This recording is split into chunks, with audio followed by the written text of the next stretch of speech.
Alright, what's up guys, we're back to another Grand Cross video, and boys, Escanor's almost here. He's literally coming this Tuesday, which is, thought it was Monday, but it was actually Tuesday. Just the way they worded it was different. But he's almost here, and obviously the big topic is who should, the big topic is who should I summon for, and, I'm going to go over it in detail a bit for both characters and kind of play devil's advocate a bit. I know a lot of people kind of already made this video. I have not actually watched their versions of the videos. But hopefully this video should be a little bit different because I'm going to talk about why, or more or less why so many is actually kind of worth it. Because I know right now it's kind of a dead character in a sense on JP. But he does have sort of like a good future in a sense because we know what's coming right because the manga and also the season. But I'm going to get into it. But before we do start, gotta say, boys, if you are new, definitely subscribe. We are doing Grand Cross content every single day, releasing some bangers every now and again. But to kind of get you to subscribe, I do have a video tomorrow coming, which I'll put a little teaser here on the screen. If you know my actual collab series with with the High School Dixie and Black Clover one, I'm kind of doing it now again with 7/8 Sins. It should be an interesting video. Works in all day, so it should be coming out tomorrow. And stay tuned as well for later today. We're gonna be using me casting PvP. Should be pretty fun. So obviously Escanor is coming. He's coming this Tuesday, and if you have the diamonds to summon for him, of course go for it. If you don't, do I recommend still summoning? Probably, because you have enough to save. So even if you have like over 200, 300 diamonds right now, you could still probably get enough to pull Escanor in the amount of time that he's here for, because he is here for a month. So you have what?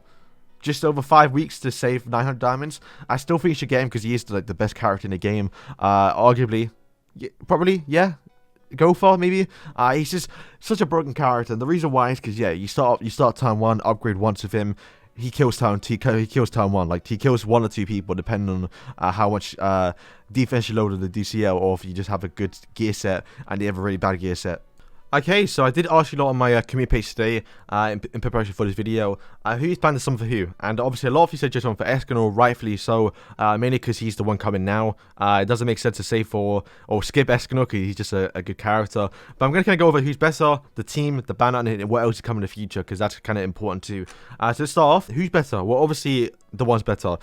He's just turn 1 he can kill, he don't need your opponent to be stupid, where some videos, obviously, for him to work, he does need people to attack him or his team, which is like, you just kind of, just ult rush with Escanor, especially with 6/6, he just kills 2 people. It's kind of insane what he can do. So if you have the choice to get both in a 6/6, definitely go towards Escanor. He's the better unit, but at least for MELIODAS, he kind of, at least in the future, could be the better unit, depending on what his team does or what they bring. And I'm sure, because considering what he did with King when they brought Elaine out, I can see them bringing a lot more characters to benefit from MELIODAS, because they do know right now, at least on JP, that he's just not the best character. So let's get over to the teams pretty much. So the teams right now, if he wants to come out global right now, at least Escanor will fit in this team here. So just imagine Hendrickson is Lost Fame MELIODAS, and then actually, do I have the team built up? Okay, you can imagine here. So imagine Tamiel is the Escanor, where you literally replace. All you have to do, this is your team right now you're running. Imagine this is Green Gopher too, or even if Red Gopher, doesn't really matter too much. But you run this team. All you do, since you already have most of these characters you are, for example, I'm sure most of you built up you are for Elizabeth, Gopher, and even Lost Fane. All you do is move this guy to the back and then put Escanor in. Boom. And you already have Escanor gear. Chances are, if you've been playing from the start of the game, you gave your Green Escanor, even Red Escanor, you are gear, so you already have your team built up. You don't have to do too much. Like right now, when I do get him, I put him in his team, my CC is going to jump up super high. I already have a lot of resources built up for this team, so like this is like just the best team. For the free-to-play player, just invest into this team is just the best option. Not only that, Escanor fits a lot of teams. You can run a full human team, for example, which I'm going to be running in the future with Green Roxy. You can do stupid teams like Wasaria with Escanor, Esterosa. You can bring Green Skinny Diane. There's a lot of people. You can even bring Deldry. You wouldn't want to, but you can do something stupid like that, where you can just use a bunch of different people with Escanor, where so many years, for example, doesn't work. So his best team, I don't have it built up, of course, but it's just demons. Like for example, you have Blue Draw, you're gonna have Red Manascula, and obviously you're gonna have Green MELIODAS. That's the best team. 2 old moments, old characters, which have been out since almost the start of the game, pretty much, which is weird. And that's kind of the problem with his team. Not only that, his passive too. Meliodas' passive only works when you attack him. His skills don't do too much damage, and overall he doesn't do too much damage if no one attacks him. And yeah, if you just have Escanor ult 6/6 and you ult rush with him, with Elizabeth ult, shield, with Elizabeth shield and also Elizabeth revive, you're just not killing him. And turn 3, he gets debuff immunity, so draw, can't even petrify. It's just too much. So overall, Escanor team is just better, and that's okay because he's here right now. We're gonna have some fun with him, and that's fine. Where Assault Meteors is kind of actually, I'll get to it afterwards. Let me go off the banner. So Escanor's banner is just by far better. Even, I mean, to be fair, we could have something special on it because they could change it for global. But at least in JP, this is the end of like the old festival units, because I'll get to that in a second with so many else. But right now, at least on this banner, it's the highest chance for actual festival units. You can have 1% chance to pull either Escanor, King, Lost Fane, and also Elizabeth, which is just sick. A 1% chance for a festival unit. It's actually POG. It's actually super high. And, you know, I haven't got King yet, so I wouldn't mind getting him. I do need more dupes of also Elizabeth and Meliodas here, so I wouldn't mind pulling more of those. And if I get more Escanors, it'd be sick too. So, yeah, his banner is sick because he has those. He also has red Zeldris and blue draw, I believe. So, 2 good commandment units in the coin shop for to get in them is actually pretty sick. And I believe some other characters too.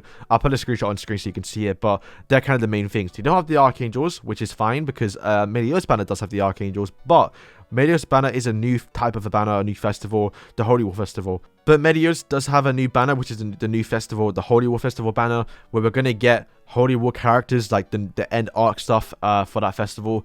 But his banner doesn't have the old characters, the old, you know, Escanor. Well, not the old Escanor, but he'll be near that point. They don't have Escanor, they don't have, you know, Lost Fane, they don't have Festival King or Elizabeth. So, when you summon a banner, it's kind of bad because you spend 90 damage without getting a festival unit, apart from him.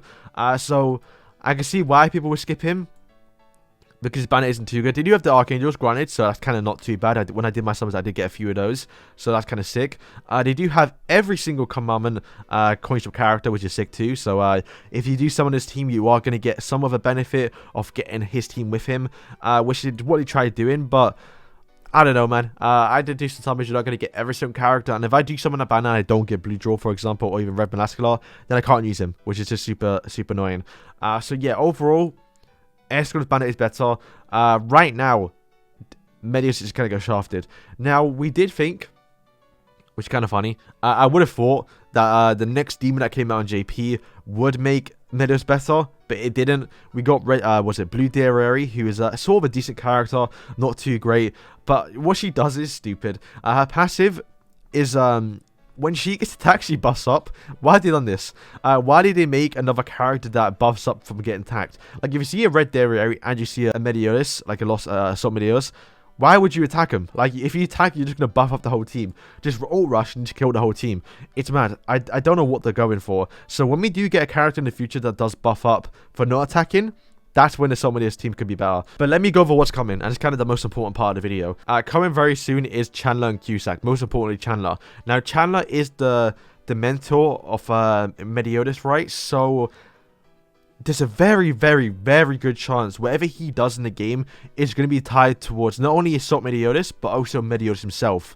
And that could be very important to make this guy broken. Like, if Chandler comes out and he's not the savior for Assault Meliodas' team, that I don't know what to say. But that's the problem. You kind of bank on the fact that he's going to be good. Now, the thing is, what I plan to do, I plan to spend 900 diamonds on the one banner, and then keep an extra 900, or the extra 2k pretty much, to see what comes out in JP. Because in the next month, Chandler's most likely going to come out, and at that point, you kind of see, okay, is he good? Is he the savior of Assault Meliodas' team? Is he going to counter the one? And at that point, okay, well, I'm going to start saving for him. But not only that, every demon that comes out in the future is just going to be probably more beneficial for Assault Meliodas' team. But I think Chandler, most important, is going to be the most important one. So stay tuned. I guess look out for him. Not only that, he does have a demon form, which could be a festival unit. If they do release Chandler now, or at least in a few weeks' time, where it's his normal version, and he's not a festival unit, then we do know that the festival unit will be the demon version. The reason why I'm saying this is because we do know the whole new Holy War arc is the new festival type banner, and they're doing the important characters, and Chandler demon version is an important character because he has a massive fight between the sins. Also, kills 2 characters. I mean, it's easy free stuff if you've not seen it. I'm not going to go into detail, but Chandler is, what I'm trying to say, Chandler can be broken, and he should be the savior of the team. So, definitely look out for him. But not only that, boys, and I think a lot of people didn't take into consideration, we have the ReZero collab. I think now people are starting to think it's real, even though I've been saying it for so long now that it's real. It's obviously not fake. Rem and Ram are demons. Now, I did make a post about this on my Twitter. He's... he could, unironically, you can run assault meteors with both Rim and Ram, which is going to be broken. So at that point, I definitely want to have assault meteors. And if a lot of you are planning to summon for, including myself, summon 6/6 a lot of the characters on the ReZero collab, especially if they are good, which chances are they will be, because I think they've learned from the King of Fighters banner to release good collab units. Then Rem and Ram could be broken, especially Rem because she has like a berserk demon form, which is like it's kind of mad. So yeah, overall, definitely if you look out or at least look towards assault meteors if you are planning some for the ReZero collab, because they are both going to be demons, and they could both. I doubt they'll both buff assault meteors, but I think they can both be runned with assault meteors, so that could be a good thing. So yeah, just look out for Chandler and also look out for ReZero. That's kind of the point of this video. Don't just overlook assault meteors. Definitely look for the future. But if you do have enough diamonds, definitely do some for Escanor. I recommend some for both. That's what I'm trying to say at the end of the day. But boys, thank you guys for watching. Let me know your thoughts in the comments below. I'm sure most of you are obviously going towards Escanor. But if you didn't know about Chandler, if you didn't know about the ReZero collab, yeah, assault meteors is going to get better. But for right now, and if you're a free-to-play unit, and if you're a free-to-play player, definitely go towards the Escanor banner. It's just better, and it's here right now, or at least in 2 days time. So at that point, it's just better. But anyway, thank you guys for watching, and peace.